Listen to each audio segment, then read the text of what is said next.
Hello and welcome to this tutorial, which will be about 3D graffiti and Cinema 4D. So what you want to do, you want to go in Cinema 4D and create a text object, and then type in whatever you want in the name, well, in the text bar down here. Then what we're going to do, you want to go into font and choose a good graffiti font. So today, well, in this tutorial I'll be using the Wad style fill, which you can probably download off defont.com. As you can see, it's a good graffiti font, but what makes it look much better is if you click on the text object and press C, which will separate all the letters, and you just want to drag them closer together to make it more compact and abstract. So just keep adding them closer together, and try and keep them like on the same level, as you can see with these lines. So like as you can see with this R, it's kind of a bit above it. So what you want to do, you just want to drag it down a little bit to make it nice and straight, and move the K. Like if you're using this text in, then you've got like the K and the R at both ends, then just drag the K down just so it's like at the same level, so it's a nice kind of straight line across it. Now what you want to do, you want to get the text effect and just press copy and paste, and then what this will do, it will just give it 2 layers. So now what you can do, go onto the chord and go into the middle bar, and on X type in 1.2, and then on Y type in 1.2 as well.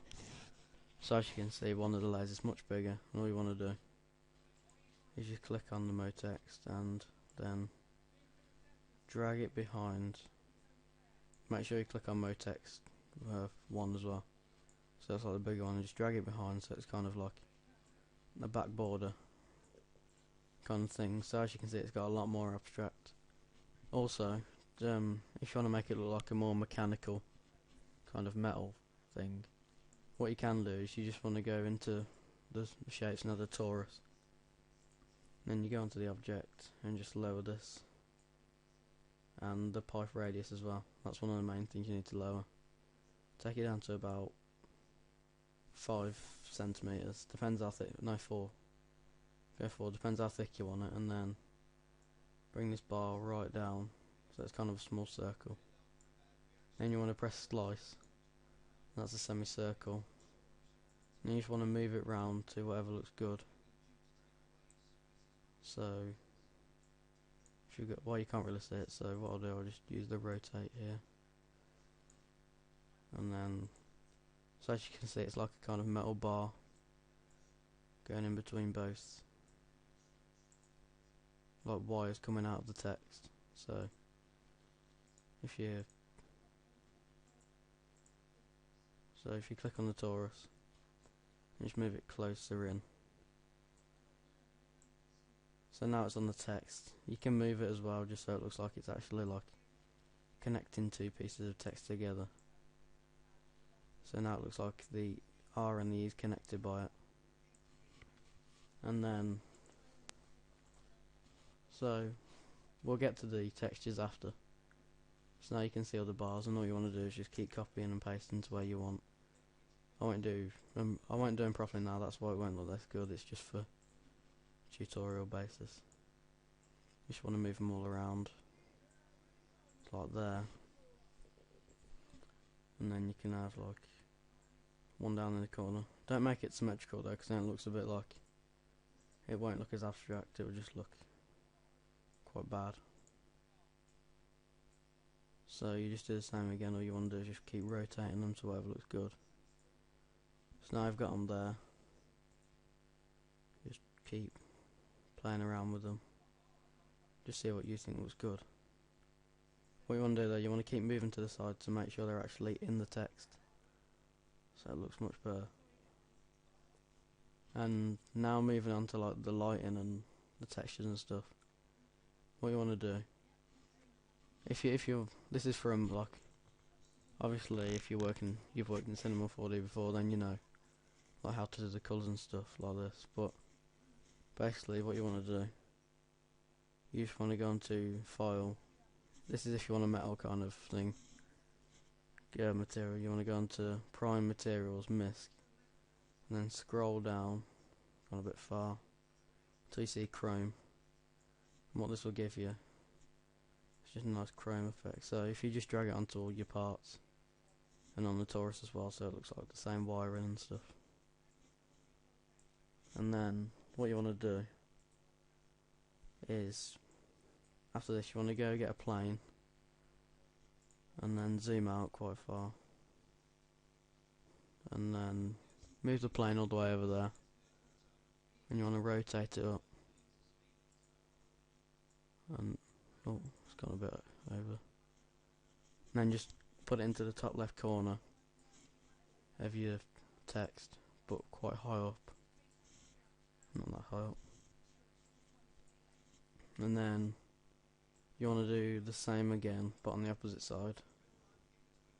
So just move it there again, rotate back, and then just move it upwards to the top right.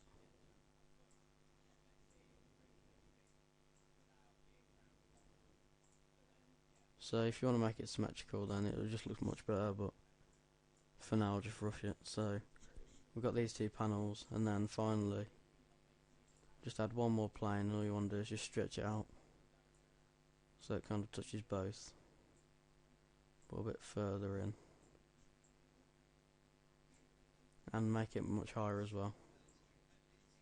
So now I've got the basic thing there,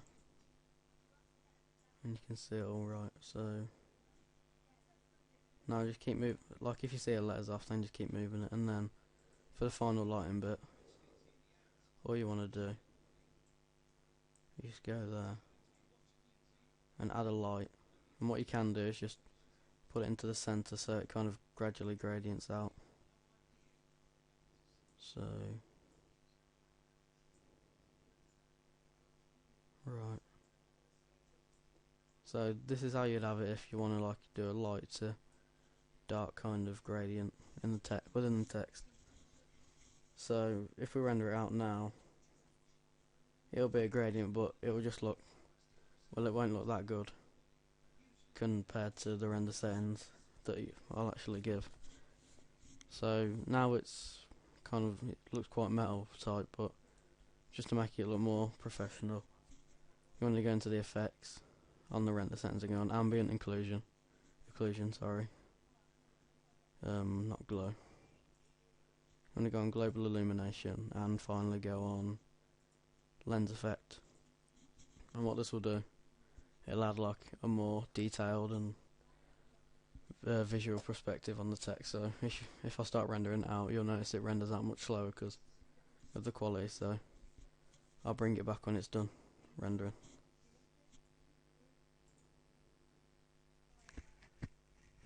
So as you can see, the rendering's done, and with the render settings, it gave off a nice like glowy effect. So if you want to put it in 720p and just have a quick look, I'll give you 10 seconds to just look at it instead of me putting a final image at the end. So if that's the final image, well, these bars don't look very good, so all you gotta do is just move them around, see what looks good for you. Anyway, one thing I forgot to put in is that with the planes I've put in, I forgot to tell you to make a new material, and all you do is just go onto luminance and put the percent here up to 300, and it will give it off a better render thing. So thanks for watching the tutorial, and I'll see you soon.